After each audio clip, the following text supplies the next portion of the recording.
Perfect. Welcome, everyone. I'm Bruce Calder. I'm the VP of Consulting Services here at Claigan. Great hosting everyone again today. Very busy format, lots of stuff to go over. I'm going to be talking a lot about PFAS. So the agenda here is the main webinars tend to be about 50 minutes long with about 10 minutes of Q&A at the end. So if you have any questions as we go through it or at the end, just feel free to put it in the control panel in the questions section, and I'll try to get to as many as possible. So a lot of this is going to be regulatory technical, but details of what's in, what's out, when, and each jurisdiction is kind of the same thing, but not really the same thing. And I'm going to start with an overview of what perfluoroalkyl substances are. I mean, it just rolls off the tongue. Of course, you know what perfluoroalkyl substances are, but you also have to explain it to other stakeholders. One of my favorites here is the US one, is the US TSCA LC PFAS SNUR. US TSCA, Longchain perfluoroalkyl epoxylates, significant new use rule. And that just rolls off the tongue and is super easy, I'm sure, to explain to other people in the company. They probably lost you somewhere after US. So I'm going to try to be as specific as I can. I'm going to show examples. I'm going to show a little bit about the chemicals. I'm going to repeat things a lot. But also, everybody who registered will receive a copy of the slides, which is hopefully, it's probably going to be fairly important because there's a lot of reference details. It's not a simple as phthalates. I mean, even phthalates take a relatively simple orthophthalate like DHP and has a nice simple name. These sort of have simple names, but they're all, this one's a problem because of how many chains it has and this, that, and the other thing. So I'm going to go through it.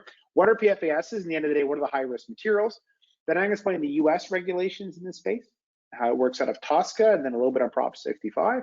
I'm going to talk the new European ones, the current one, the POP restriction on PFOA, and then move into Longchain perfluoroalkyl carboxylates. Again, another one that just rolls right off the tongue. Its new restriction, and then the proposed broader restriction, and then the Canadian version restrictions under the Canadian prohibition of certain toxic substances, and then some practical compliance strategies. So it's tended to be 50 minutes long with about 10 minutes of Q&A. I'm going to talk about some complicated regulatory stuff, more or less the same chemicals over and over again in a different way. Each time I might talk about them a little bit differently. Each regulation is a little bit different. So not just PFAS, there is a lot of stuff coming up. I was going to use a different word than stuff, but anyhow, it's being recorded. A lot of stuff coming up. And if you're medical, you have one stream. If you're non-medical, you have another stream.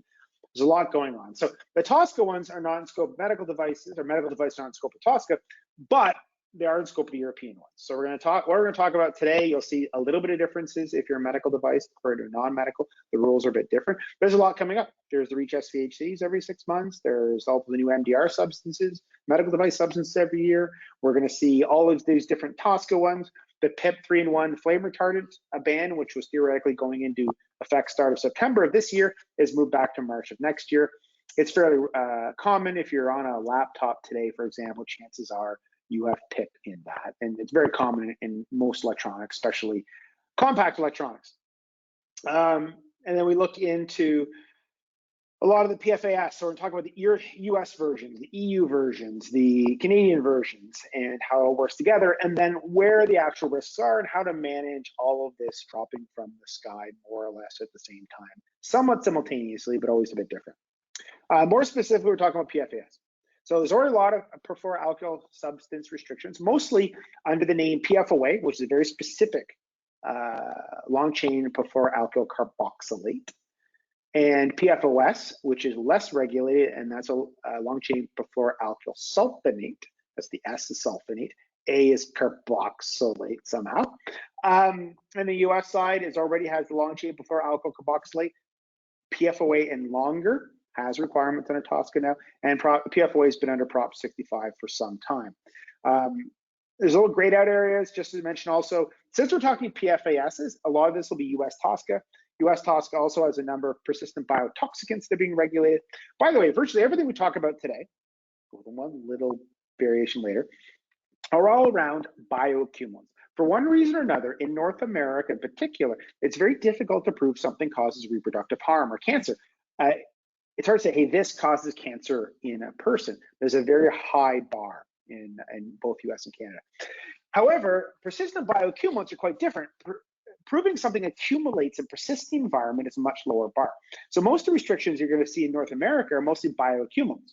things that build up in the environment, things that are not necessarily harmful initially, but build up until the point they cause harm. And so that's what most of these are. So the PIP 3-in-1, which is not PFAS, DECA-BD, PCTP, the other toxic restrictions, those are all bioaccumulants. So are the long chain perfluoroalkyl carboxylates, and I'll explain why. And it has to do with the longer the chains are, the less reactive they are. The less reactive they are, the less they react with things in the environment. So they tend not to decompose or metabolize and build up in the environment until they cause harm. Another material like that, very similar, is the D4 or D5 or D6 ingredient to silicone rubber. Actually, if you hand moisturizer, if you have one of those around, flip it around and you'll see one of the ingredients is dimethicone or pentasiloxane, which is D5.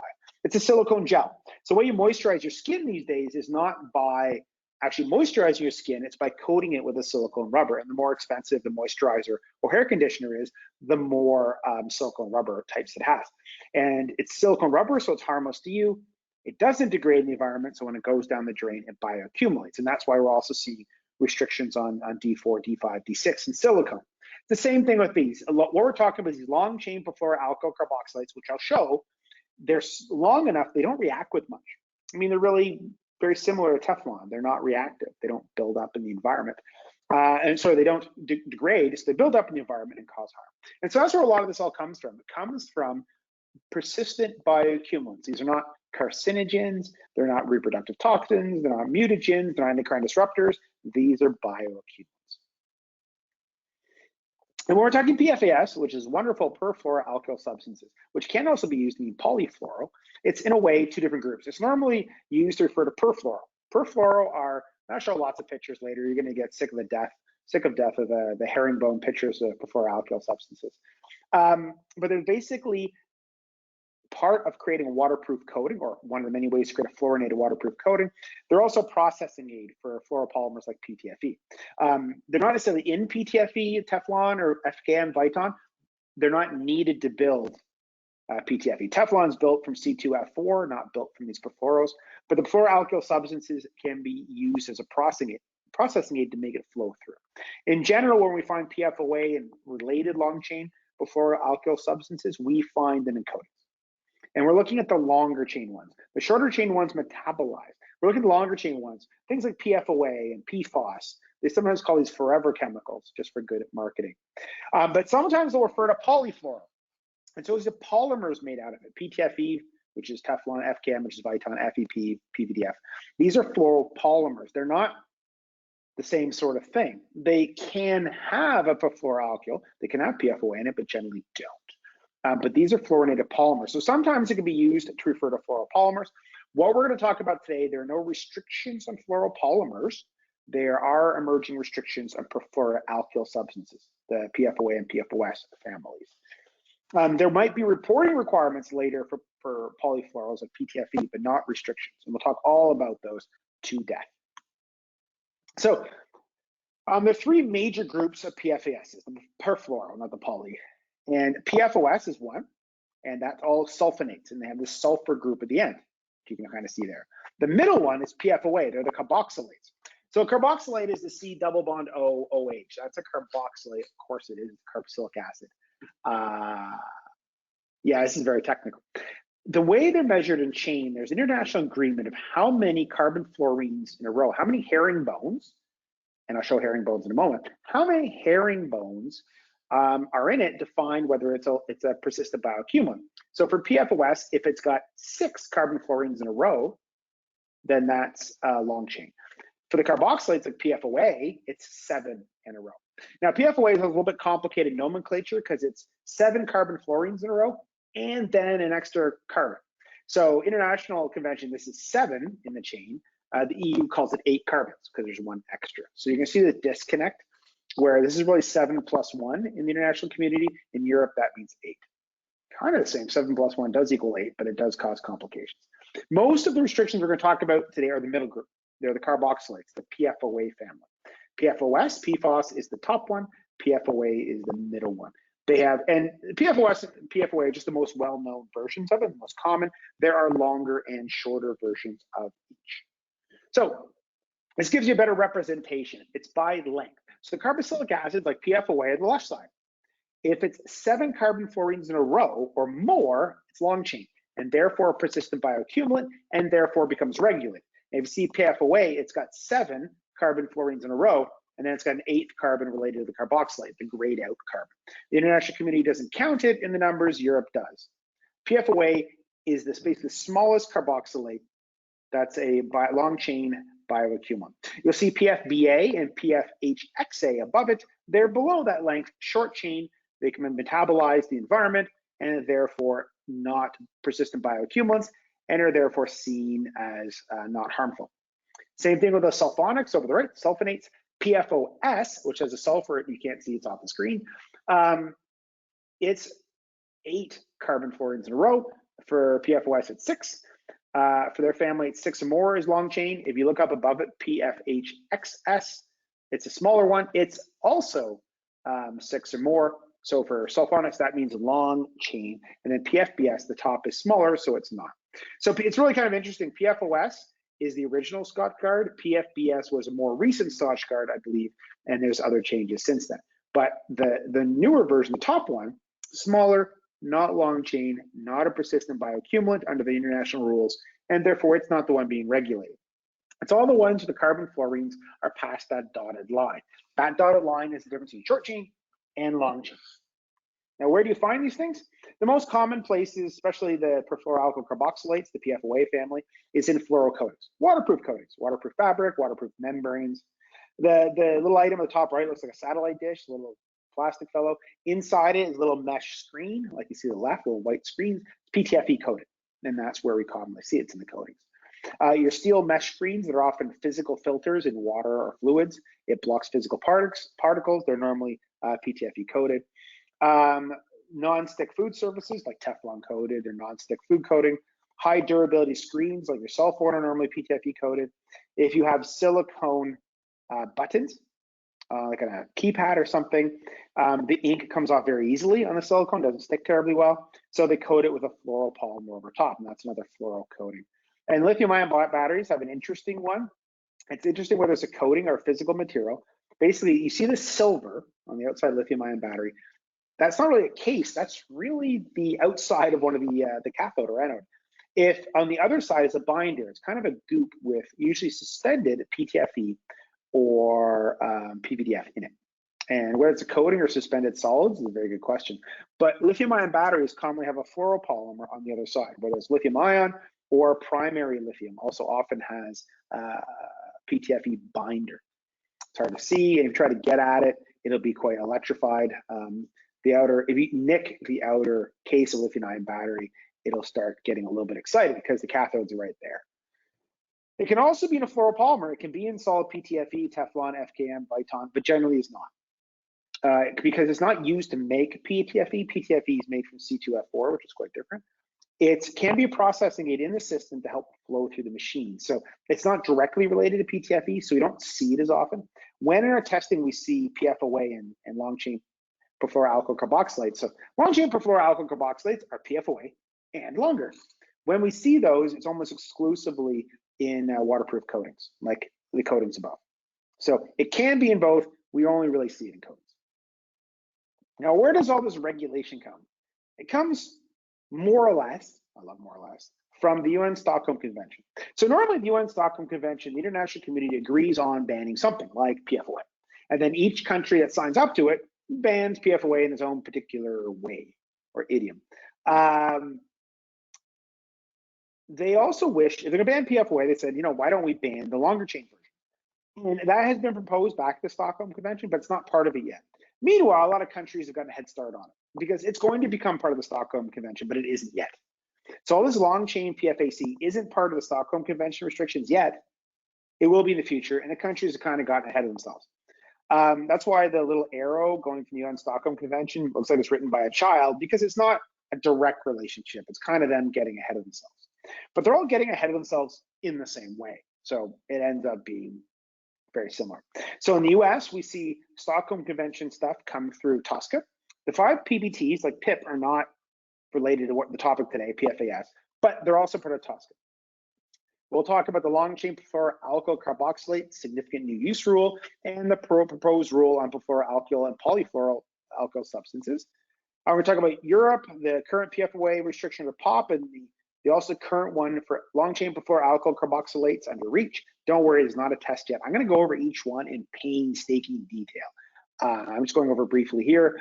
The proposed intention to further restrict PFAS is under REACH, and the not very effective PFOS listing under SVHC. And then Canada itself has banned the substances for some time in chemicals, but not physical products. They're removing the exemption for physical products, and so you're going to see the same PFOA, long-chain PFAC bans in Canada that you're seeing elsewhere. So I'm going to go over each one in detail, starting with the US. So until fairly recently, we basically never had US federal materials restrictions outside of toys and a few other things. Back in 2016, TSCA, Toxic Substance Control Act, was rewritten, the Frank Lautenberg version. And in it, up until 2016, only chemicals, liquids, powders, gases were regulated under TSCA. In 2016, they brought in articles, physical products. So TSCA was rewritten in 2016, went into effect 2018. From then on, the EPA, the Environmental Protection Agency, could create risk mitigation measures for substances they thought of as risk, of which bioaccumulants are the easiest. DHP is going through this process as a risk mitigation. It's not a bioaccumulant, it's a reproductive toxin. It just takes longer because bioaccumulation is a much easier bar to meet in the US. So eventually you'll see DHP restrictions like these. So each one comes out as a separate final rule under TSCA, which makes it oh so much fun to figure out. It's not one centralized place. It's like a cat's vomit, literally, of stuff just coming out. It's best description. It's just on the carpet. It's a mess and nobody really wants to touch it. But it's real and somebody has to. So there is the persistent biotoxins like PIP. PIP being the most common. It's not a PFAS. It's a relatively common phosphated flame retardant, primarily in flame retardant thin PVC. But what we're talking about really today would be first be the middle one, which is the significant new use rule for long-chain perfluoroalkyl carboxylates. Long-chain perfluoroalkyl carboxylates, again, is PFOA and longer. And then the new proposed rule, which is a ways out, on requiring yearly reporting on your quantities of PFASs and of fluoropolymers. Every year, reporting your quantities of PFOS and similar, and reporting your quantities of Teflon and Viton and stuff like that. By the way, one of the wonderful things for medical devices is you're not in scope in this, because TSCA does not apply to anything controlled by the Food and Drug and Cosmetic Act, which strangely enough includes medical devices. So medical is out of this. The medical is in scope of everything beyond this, but in TSCA, medical's out. So they don't have to worry about PIP or LCPFAC for the United States. Clear as mud. So here we start with the US side. Again, the US side is done in final rules. They're all separate. They have awesomely easy to remember numbers like 47.152.16.132.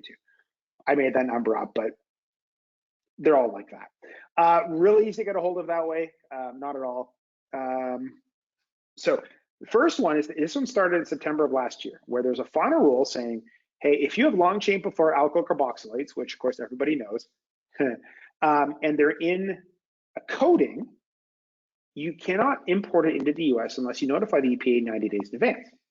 So it's a kind of a de facto restriction. If you don't notify them, you can't bring it in. So it's not a direct restriction, but you have to notify them 90 days in advance before bringing it in if it's in the article. So this is PFOA and longer. And again, PFOA and longer is the 7 carbons in a row, the perfluorinated carbon lengths. So as I mentioned, this is going to be the really annoying part. In international, it's 7 carbon fluorines in a row, 7 herringbones in a row. Down the bottom left is long chain for PFOA. Europe counts them as number of carbons, so they count 8 as opposed to carbon fluorine. So this is where you're going to see a disconnect in the numbering system. The US uses the international. So they say anything between 7 and 20 perfluorinates is, you cannot bring it in as a coating on a physical product unless you notify them 90 days in advance. So it's PFOA and longer. What's a coating? Pretty well anything you think of as a coating. Protective, decorative, functional. Coating refers to paints, lacquers, and enamels. It also refers to films applied to materials. Paints, varnishes, seals, adhesives, inks, maskings, temporary protective coatings. Anything you could think of as a coating is in. But it's not a coating, it's not. So solid PTFE is not in scope, but coated PTFE coated materials are. It doesn't, and it's not putting a ban on PTFE. This is very, very important. PTFE does not need these substances. Solid PTFE could use it as a processing aid. Coated PTFE often uses it as helps to apply, but it doesn't have to. There are other options. So your coating may have it. Will it be on the safety data sheet? No. This material additive is too low to be reported on the safety data sheet. It just won't be on the safety data sheet. PFOA, PFOS, all their families on the safety data sheet. If you have full material declaration, guess what? It doesn't help at all because it's not reportable safety data sheet. You have to revisit it. It's one of those things. It's one of the problems with people trying to do full material declaration. It's not what you think it is. It's to safety data sheet standards, which allow a tremendous amount of impurities, and most new restricted substances are not declarable in the safety data sheet beforehand. And if you're relying on full material declaration, you have to redo it every time the regulation changes every couple months, which is just not worth it. Are they truthful? Absolutely not. One of the best tests for full material declaration, take the exact same part made by two different companies. I bet they're identical material parts. Look at their full material declarations next to each other. Do they even have the remotest similarity to each other? Because believe it or not, in reality, they are identical parts. This is really common for surface mount components, which are the easiest to do. Put them together. Are they identical? No. I wouldn't put much trust in that. By the way, for due diligence to a national authority, supplier declarations are mostly worthless, pretty close to worthless, because they're used to dollar stores and stuff, which always say, hey, my supplier said it's fine. So if you said, my supplier said it's fine, they're like, did you do any testing? No. How much did you sell? Your punishment's related to that. It's just one of the fundamental truths. You might say, hey, we do this really sophisticated system. Yes, but the national authorities use the dollar stores, which they always said my supplier said it's fine. My dog ate my breakfast. It just doesn't fly. It's fine if you don't end up being non-compliant. But if you end up being non-compliant, supplier declarations aren't going to get you too far.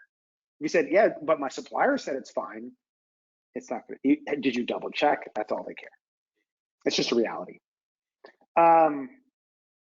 So what is restricted? What is part of the significant new use rule in TSCA? It's only the PFOA family and longer. So it's the 7 carbon fluorines in a row or longer. The PFOS family, Scotchguard, is not in scope. It is restricted under the same rule in carpets, but that's it.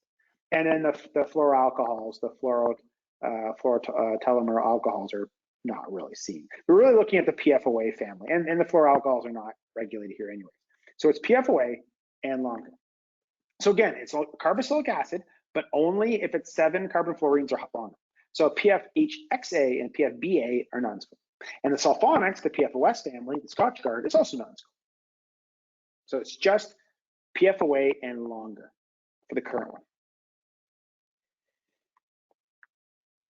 But they proposed another rule, which is it's in consultation right now. It's about a year away from the final rule, where every year you're going to have to report the volumes of PFASs, like PFOA, and longer or shorter probably, and longer or shorter, and also your volumes of fluoropolymers like PTFE and FKM every year. Theoretically, it's supposed to start all the way back to 2011, but I don't expect that to survive for articles. It's just really not possible. But going forward, it's a very good chance by 2023, you're going to be reporting your volumes of PFASs and fluoropolymers coming to the US. It's still in consultation. It's also probably the most technically difficult regulation to read maybe ever. Regulatory-wise, really hard. Chemistry-wise, mind-blowing. They basically have taken anything that's ever had a fluoro-type perfluoro situation and stuffed it in the document. It's got pages and pages of examples of no guidance. It really regulates 2 groups. Standard PFASs, perfluoroalkyl substances, the carboxylates, the sulfonates, and the fluoroalcohols, and a whole bunch of exotics. So it basically regulates all 3. There's no grayed out area. Again, it's not a restriction in the newer one coming up. So this is, I mentioned earlier, the flip slides, there are 3 TSCAs. The flame retardant one, which everybody loves with PIP, the middle one, which I just talked about, LCPFACs and coatings, and this is the proposed 3rd one coming up. By this time next year, it's probably going to be about 6 of these in different things. By 2025, I expect to be about 15. Not just PFAS, but DHP and DBP and lots of phthalates and this, that, and the other thing are coming through. So TSCA, you're going to have a great time in the naming conventions on which version you're at. Proposed rules. So it's in consultation. Again, it's TSCA, so medical devices are not in scope. They just get to laugh the rest of us. It's PFAS, so it's carboxylates, sulfonates, fluoroalcohols, all 3 rows, plus some really exotics. And it includes fluoropolymers. Now, it doesn't ever say PTFE. This is one of the amazing chemistry parts. It says polymers made from C2F4. I know PTFE is made from C2F4, and I'm sure everybody else here knows that PTFE is made from C2F4. And no, it's, yeah, we bring it up with kids all the time. It's a great, well, sometimes we do with our kids, but we're a little weird. We're not invited out to dinner as much though. FKM is made from C3F6. And so they don't say Viton FKM, they say, you know, polymers made from hexafluoropropene, C3F6, which everybody nods their head, and of course that's FKM. Very chemistry technical. This is not something your average person or even specialist like most of us know. I happen to be a chemist. I find this one a bit burdensome. It's still an industry consultation. It says the comments were due here August 27th, so on and so forth. It's been extended. I can't remember the extended date is, but you can still put in comments. Sometime a year from now, out of the blue, out of the sky, like just like a car crash, the final rule will appear. And you might say, hey, they'll warn us beforehand. No, they don't. There's some legal thing in the US where you can't warn industry that the final rule's coming out because it gives some industries potential competitive advantages. So it has to appear by surprise, like, pa-pa, like some crazy clown jumping out of a present. Except for when that happens, you can see the present, you expect it. This is more like one jumping out of your closet when you're half asleep. That's actually how US final rules occur. It's pretty well like you're half asleep, you're nodding off, and some clown jumps out of your closet. That's pretty well US final rules at a nutshell. And so there'll be a final version a year. It'll have a whole bunch more detail, hopefully useful detail. Hopefully it's not so ludicrously complicated. I'm not going to take any bets there won't be though. So sometime, about a year from now, there will be a final rule from this proposed rule, which is say, you know, thou shalt do this reporting. Again, it's not a restriction. The third one here, which is very broad, it's got long and short chain PFAS, it's got fluoropolymers reporting. It's a reporting requirement, probably every year from here on in. What's your volume of each of PFAS and fluoropolymers each year? So we should see the text late next year. And then probably going, the first reporting will probably be 2023 at the earliest. So it's something to look forward to. It's going to be busy. Going to 2023 is going to be something. And you can, you know, probably Chinese proverb version of interesting. Where do we see these things? I mean, fluoropolymers are easier. It's PTFE, FKM, FEP. But the long-chain perfluoroalkyl carboxylates, which is the main restricted one in the US, we're looking again at the same coatings. We're looking at the waterproof coatings primarily. When we test for it, we could theoretically find it as a process-aided PTFE, solid PTFE, but we generally don't. It's possible, but almost all the time when we find PFOA or similar substances, they're in waterproof coatings. They're in the PTFE coating, especially in medical devices, which is kind of humorous because medical devices are not in scope of the US one. They will be in scope of the European one, which we'll talk about in a moment. So waterproof coatings using PFOA are not uncommon in meshes and other applications in medical devices. But it's probably a good reason. If you're you know, steering something down somebody's artery or vein, you probably don't want it to stick to stuff. It would be contraindicated. Be a little awkward, as you know, hit the brakes somewhere in one of the valves. US also regulates PFOA under Prop 65. Now, there are 381 prosecutions in August, but not for PFOA. This is really to show the different scale. Prop 65 is the heaviest prosecuted restricted material regulation by far. It averages over 300 prosecution notices a month, which is a doozy. In the past year, PFOA itself has had 6. So 381 months, I mean, 6 is like 3 days of phthalate prosecutions in PVC. In Prop 65, you get 6 in about 3 days for phthalates. So PFOA is not prosecuted as much, but it is there, and this is in the past year. One's for mineral water, which I really need to look into. I have a feeling it's the waterproof coating inside the Tetra Pak or similar. I don't know for sure. I'll get to makeup concealer in a second. Ski wax, I mean non-stick. There's types of ski wax you want to be non-stick. And dental floss. So your coated dental floss can be, you know, fluoro-coated, which can be PFOA. There are 3 PFOAs for makeup concealer. This is one of the most amazing things about makeup. Makeup is the most unnatural thing. And it's not that it doesn't look good or not, but no, it's physically the most unnatural thing you can imagine. Where a lot of the concealer is based on Teflon or fluoropolymers. You basically put a waterproof coating on your skin, and that lets water run off and a bunch of stuff. So the main concealers are often, and they're waterproof and you can drip water down it, are PFOA. And which is also amusing because the main moisturizers for your skin or hair are actually silicone rubber.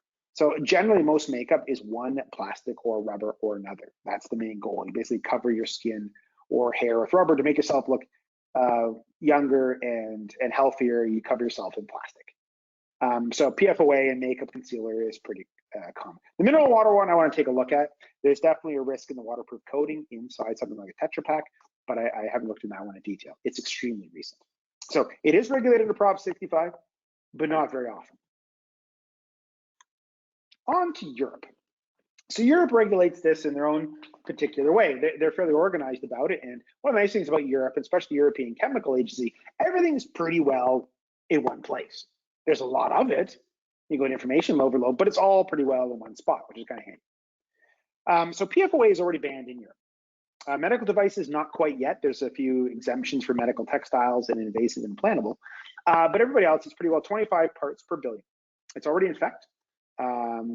It's also REACH SVHC, which is humorous. It's banned at 25 parts per billion, but it's a REACH SVHC at 1,000 parts per million, which is pretty irrelevant. PFOS is regulated under REACH SVHC at 1,000 parts per million. It's never going to get near it. I think the highest PFOS we've ever seen is like 1 part per million. It just doesn't exist at that concentration. The REACH SVHC requirements of PFOS are pretty laughable. That doesn't have to do.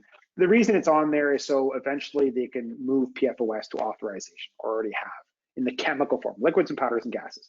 It means virtually nothing. The PFOA REACH SVHC listing, the same with PFOA, means pretty well nothing to physical products articles. However, the ban at 25 parts per billion, which is really the detection limit of LC-MS-MS in a perfect situation, is what we're looking at.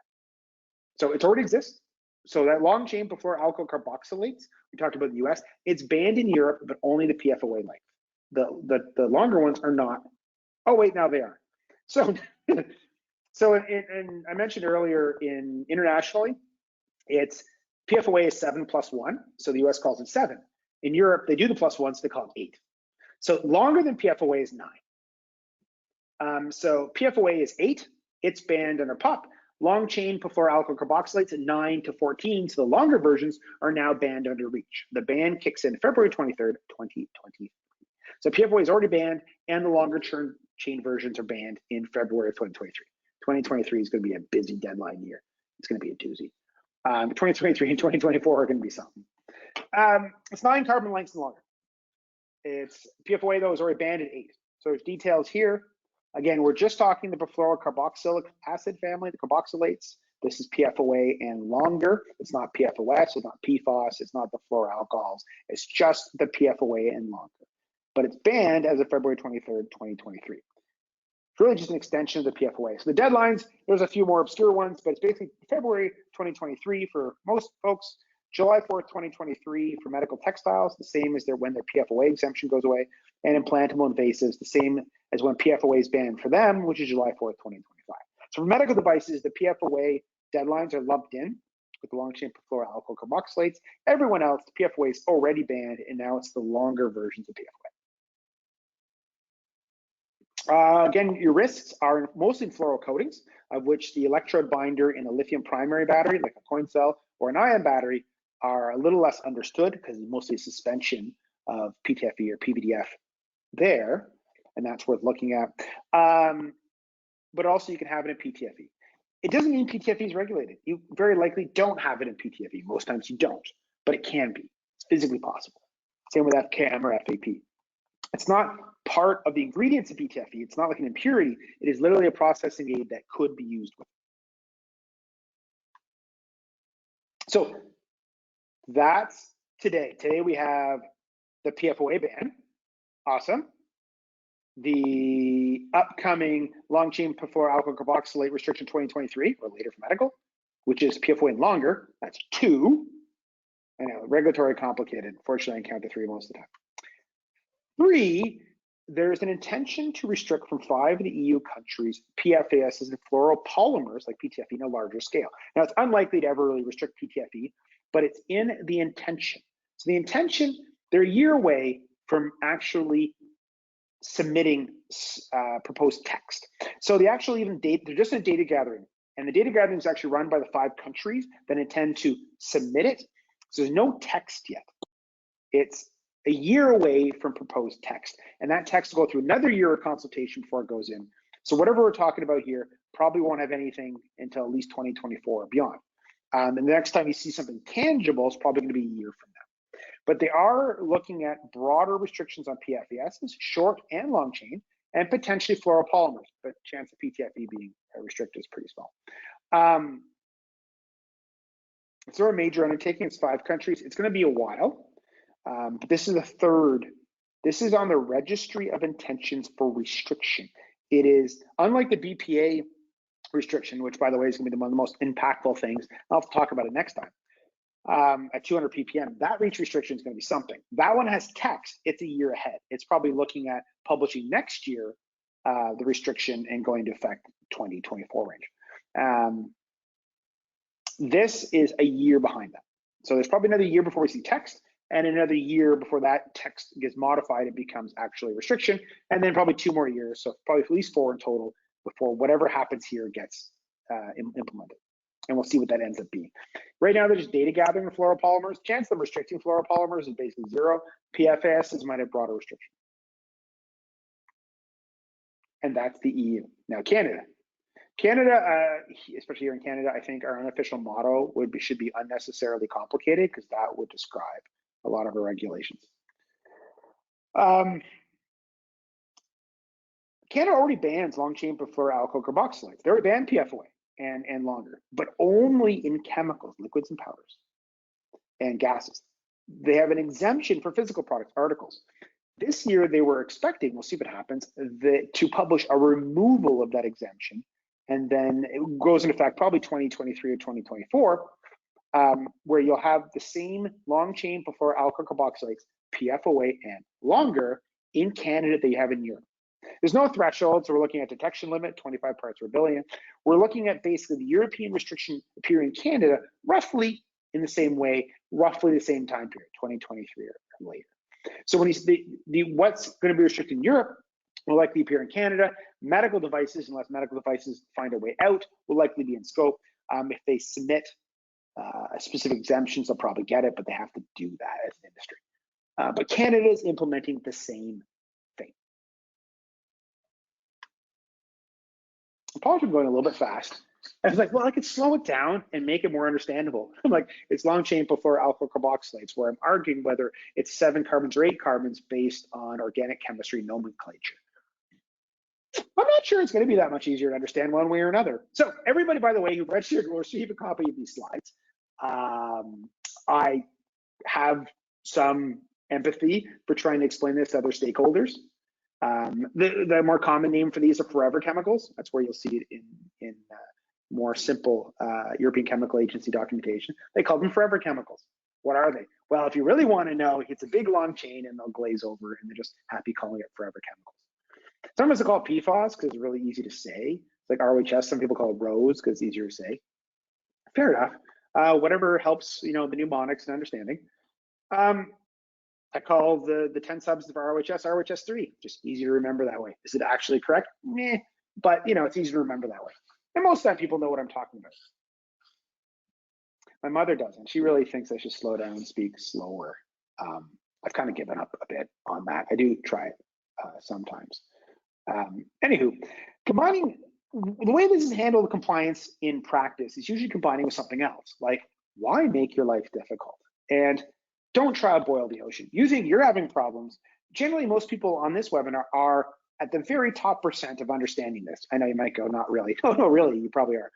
So your supply chain is going to be somewhere below that, between that and not understanding, answering your calls. Hey, what I find my favorite part is not only the technical part, the contact information you have for them is probably not effective. The sales guy probably knows a diddly poop about this. If they haven't checked it and so on and so forth.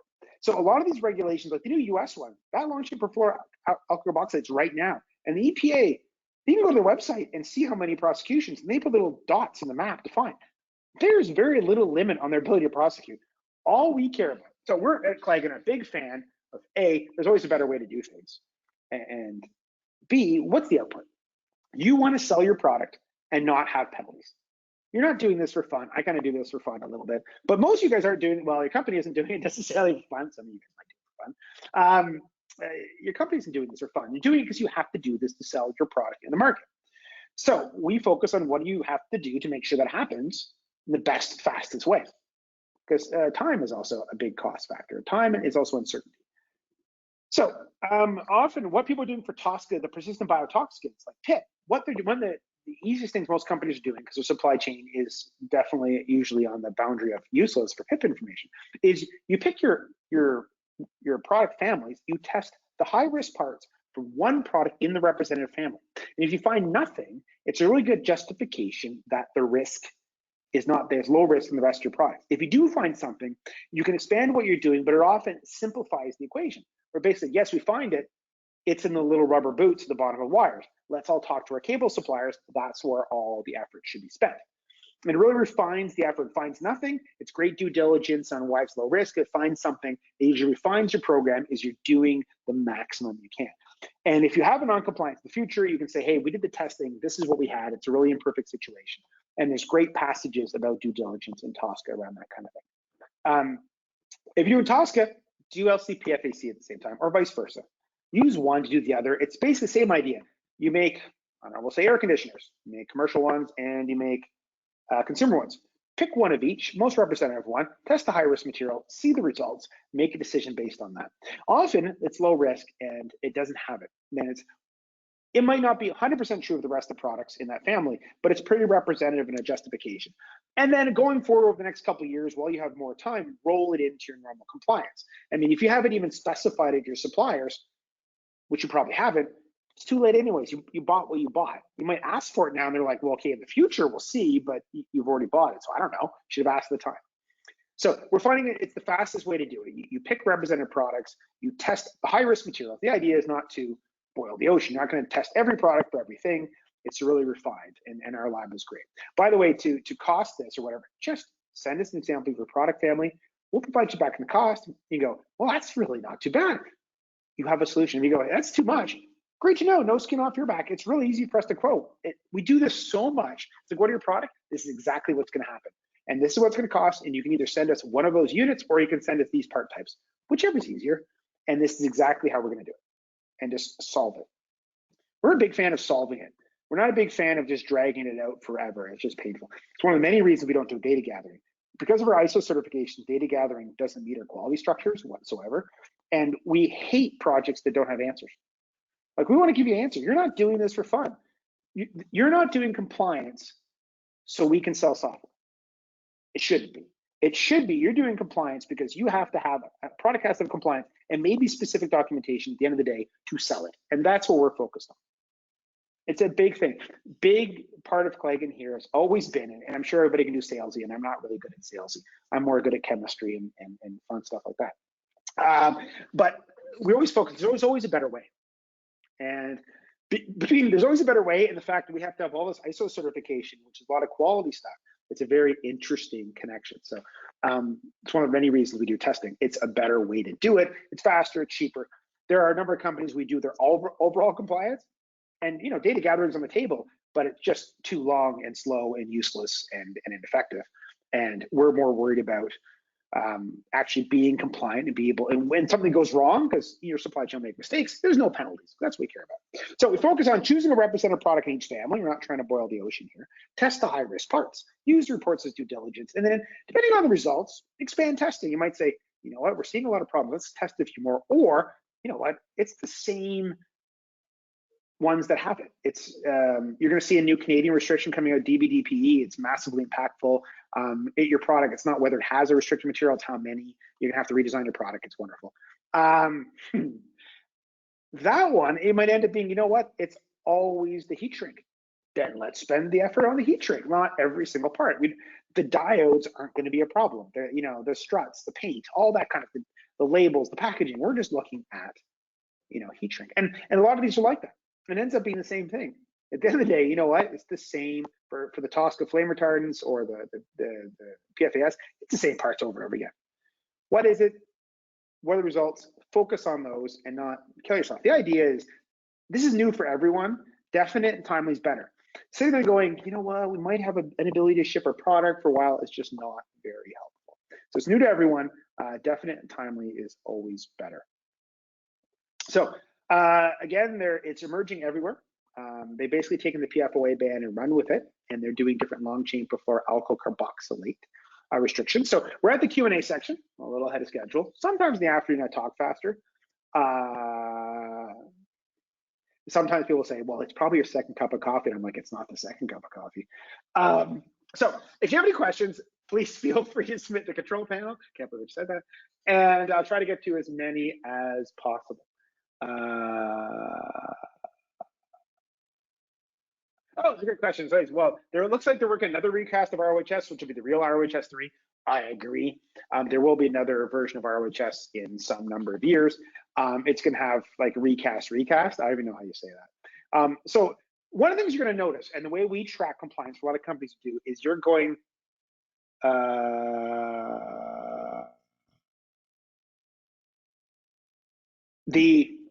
have a great one. So one of the great questions. I have a good time with that. Oh wow, such a good question. I'm going to get to that one in a minute. I believe the EU is working on the ROHS recast. Okay, yeah. So one of the things, sorry, it's another great question after this. Two great questions in a row. One of the things that can be a real problem, and we find a challenge, and one of the reasons why when we're managing the compliance for a product longer term, is we've now set it up with a compliance tracker for any product we do. It's to what iteration and how you communicate to your internal stakeholders and the customers what compliance it's up to. It's no longer ROHS compliant or ROHS 3. REACH is basically, are you compliant to the August amendment for LCPFECs?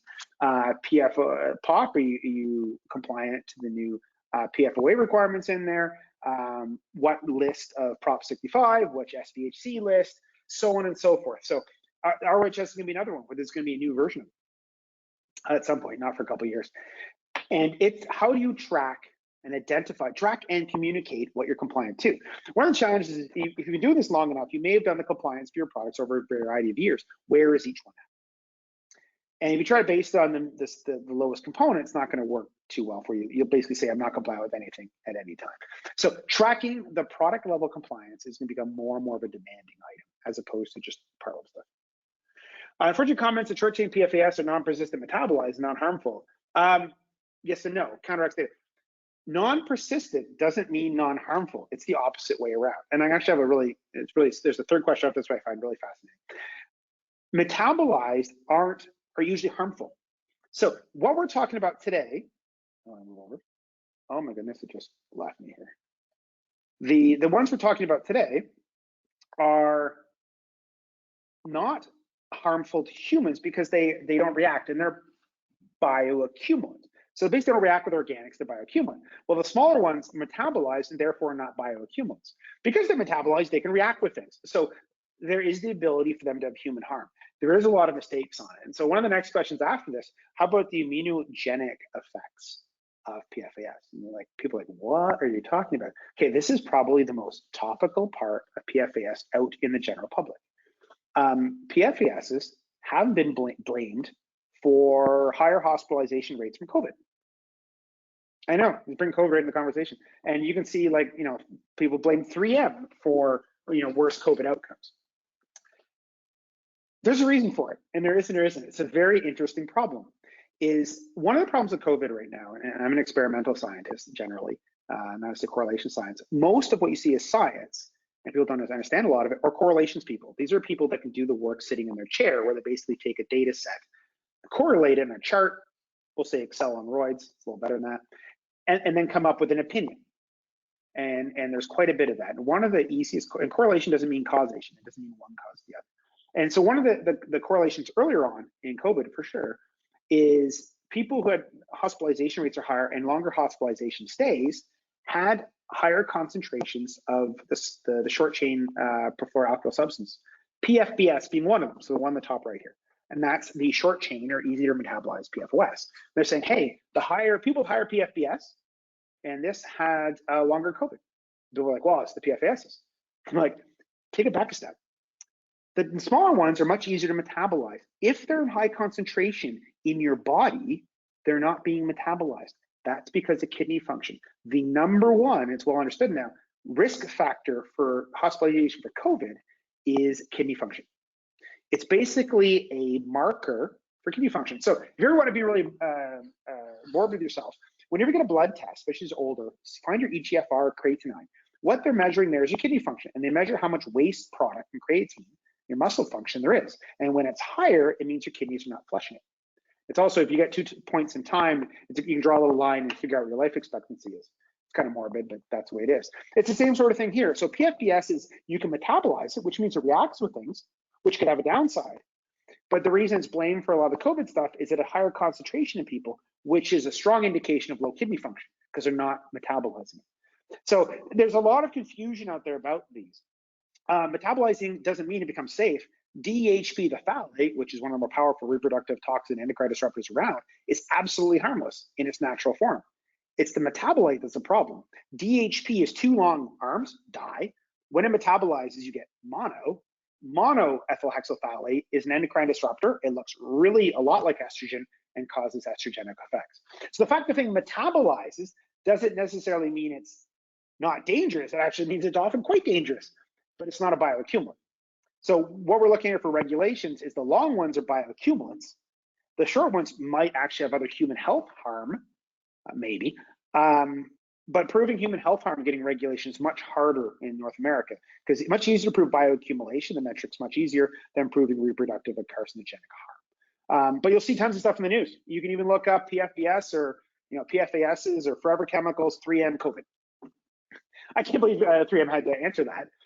But that's really what happened. It's a marker of reduced kidney function. So lots of fun.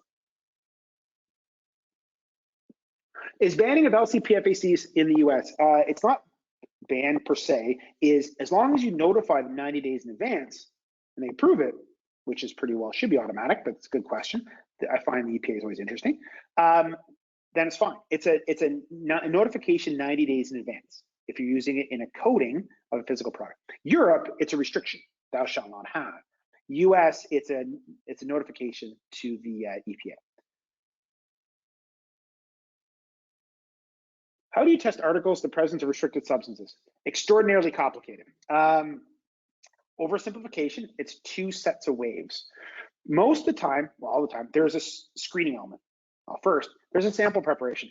We, for the most part, attempt to test single materials. So you take the product apart and you attempt to do single materials, which is not, by and large, always possible. A coated part, it's hard to subtract the coating from the material. So we have rules for separate materials, single materials, and combined materials.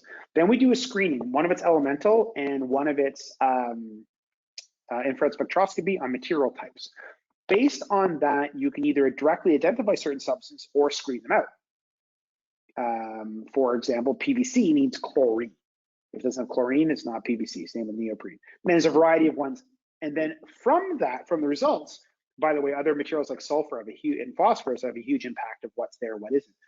From that, you identify the material A does not have any of the restricted materials, and there's a huge process flow for it, and we have to go through ISO 17025 to a tense level because of the complexity of it.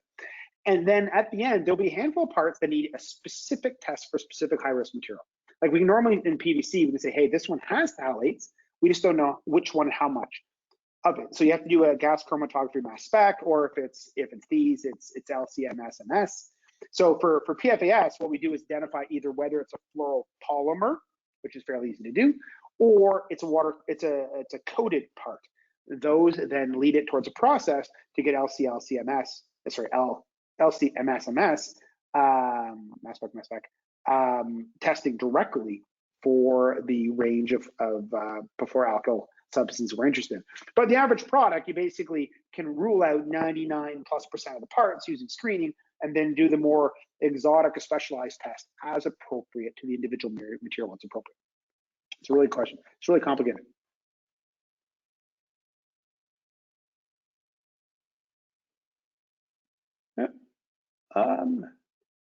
Any other questions there? It's a wonderful technical discussion about the harm of PFBS, and we can take a look at the no observable adverse effect limits and talk about the different exposures. And I'm sure everybody is really excited about that right now. But back to the regulation again. When in doubt, if you're interested, just find out how much it costs. This is my product. This is what it is. How much it costs, and what does it take to actually do this? And you might say, well, I think we have a better way, which is great. We're a big fan of this. There's always a better way. or it's usually a better way. It's a better way to say it. We do this all the time. We have probably the highest volume lab in the space in this. We do quite a bit of it.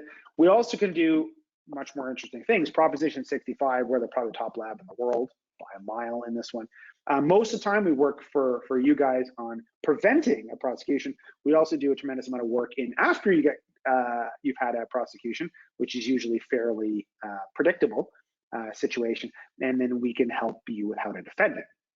There's a whole bunch of rules around that. So a lot of experience in that. We work mostly for, of course, product manufacturers. We do a little work for legal firms on the protection side, not on the plaintiff side. Proposition 65 in particular, we're absolutely exceptional at. Of course, I'm a bit biased, really. So perfect. Again, everybody who registered will receive a copy of the slides. There should be a recording of this available probably next day or two. If I didn't get your question, I apologize. Oh, there's one more. Oh, wait. Nope, that's it. If I didn't get your question, please feel free to reach out. And if you need help with testing, we're happy to help. And by the way, if you like what we do today and then we have some reasonable understanding of stuff, one of our most popular services, and it's not expensive at all, is quarterly updates. We sit down with you and your stakeholders or wherever you invite, and we talk about the changes, like the new July SPHCs and why they're not going to be in your product, and why one of the ones in December is likely going to be in your product, and this is why. And we talk about PFAS, and we talk with, and it's interactive. This isn't really interactive. You can submit questions, but it's not really interactive. Where you can ask questions, talk about your product, and we sit down every quarter and we go over all the changes, and so you can understand it. It's really, really good. One of the other things that comes out twice a year is also risk document. Single page is basically, here are the new REACH SPHCs. This is why this one or that one can or cannot be in your product. And often when it's low risk, people, instead of doing all the testing or supplier work, you have a low risk document saying there's no this update, there's no reason to do any extra work, and we'll use this as our reference. And that's part of also what we do for quarterly updates. So very, very popular. When in doubt, reach out. Worst case scenario, you get a cost and you don't like it, it's not that. One of the nice things about it, the reason why it's not that costly is it's incredibly in-depth, incredibly detailed. We do so much of it, you get to benefit from the world's knowledge, not just any individual. So it's really, really good. Thanks again, and I look forward to hosting everyone again soon, and talk to you soon.